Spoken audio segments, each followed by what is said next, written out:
All right, let's jump right in. Today, we're going to unpack two really powerful psychological ideas, cognitive dissonance and what's known as traumatic bonding. We're going to look at what they are, sure, but more importantly, how they can actually be survival tools, especially when people are dealing with long-term oppression. It really all boils down to this one kind of baffling question, doesn't it? Why do we, as human beings, sometimes find ourselves defending the very systems or ideas or even people that are causing us pain? It feels like it makes no sense, but it's actually a very human way of coping with impossible situations.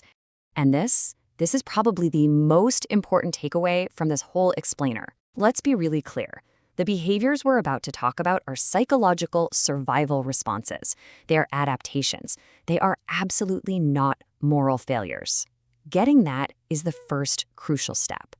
Okay, so let's get into the nitty-gritty. To really understand this, we have to start with the clinical side of things.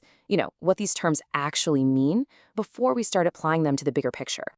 So first up, cognitive dissonance. The key word here is discomfort. Just imagine your brain trying to hold two completely opposite ideas at the same time. Like, I'm a really smart person, and also, I just did something really dumb. That clash creates this kind of mental static, this tension that your brain just has to get rid of. Now let's apply that to a situation with much, much higher stakes. Imagine holding the belief, this system is hurting me, right alongside the belief, but this system is the only way I can feed my family. The conflict there is enormous. And since you feel powerless to change the system, what's easier for the mind to change? The belief. So you start to downplay the harm just to relieve that tension. And that right there is the core idea. When your actual physical survival is at stake, and fighting back could literally get you killed, adjusting your mindset isn't weakness, it's a survival strategy. It's an incredibly smart adaptation to a reality you can't otherwise escape. Okay, next we have a term you've probably heard, Stockholm Syndrome. But in a clinical sense, a much more accurate term is traumatic bonding. This isn't about someone being foolish or choosing a side. It's a very specific psychological response where someone forms an emotional bond with their abuser as a way to survive. Now, a traumatic bond doesn't just happen. It requires a very specific and pretty terrifying recipe. First, you have to believe you can't escape. Second, you become completely dependent on the person in power for everything: food, water, safety. Third, you're cut off from everyone else, so their reality becomes your only reality. And finally, and this one's a real mind-bender, you get small moments of kindness mixed in with the abuse, which creates this incredibly powerful, confusing bond. So, we've looked at the individual psychology. Now, let's zoom out. What happens when these dynamics are applied to entire groups of people, not for days or weeks, but for generations? What kind of psychological fingerprint does that leave? I mean, just think about the historical conditions we're talking about across the diaspora. This wasn't a single bad event. We're talking centuries of enslavement, of being forced to adopt a new religion, of having your language erased, being totally economically dependent. And on top of it all, systems that punished any form of resistance but rewarded you for complying. It's literally the perfect storm for these survival patterns to take hold on a massive scale. When you live under those conditions for long enough, a certain piece of survival logic can get programmed deep into the culture. A belief that says the safest thing you can do is not to fight power, but to get close to it, to mimic it, to please it. And that belief, well, it can stick around for a long, long time. And we can see the echoes of these patterns today, can't we? Defending an unfair system to ease the cognitive dissonance of living in it, internalizing a beauty standard that links safety with looking more like the dominant group, or that crab-in-a-barrel mentality, pulling down people from your own community who are trying to get out because their rocking the boat feels like a threat to the fragile safety you've built on just staying quiet. Okay, this brings us to something that is absolutely critical to understand. When you see these patterns, it can be really tempting to judge, to call people out, to shame them.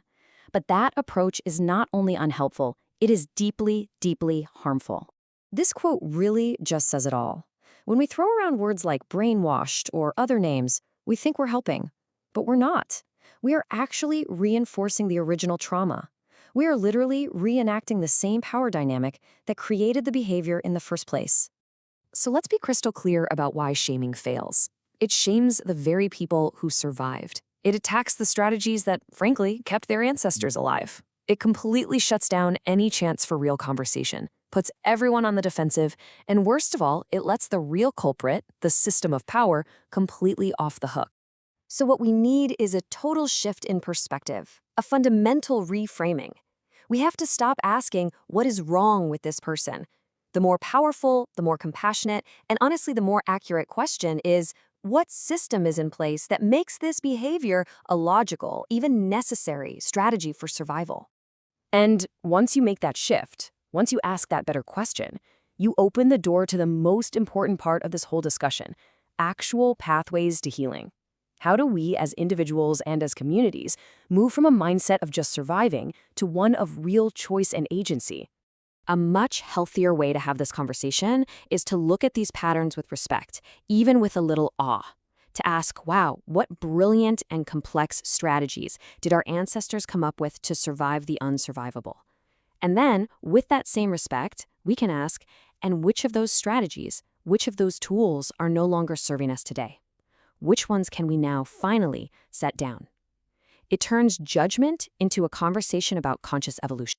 And healing doesn't always look like shouting in anger, though there's a place for that too. A lot of the time it's quieter. It's developing the ability to sit with that uncomfortable cognitive dissonance without having to deny one truth or the other. It's about questioning the old stories without falling into shame. And it's about putting energy into building something new, not just critiquing the old. And the great news is, there are real, tangible things that help this process along. Learning history, but focusing on the stories of resistance, not just suffering. Education that's controlled by the community itself. And specific tools like emotional emancipation circles or Ubuntu-based narrative therapy, which are designed specifically to deal with this kind of collective, generational trauma. And I want to leave you with this powerful thought from Dr. Joy DeGruy. The idea that, ultimately, the journey from survival to freedom finds its most beautiful expression when we can take what happened to us and use it to help others on their own path. That right there is how the healer is born. And that is how the cycle is finally broken.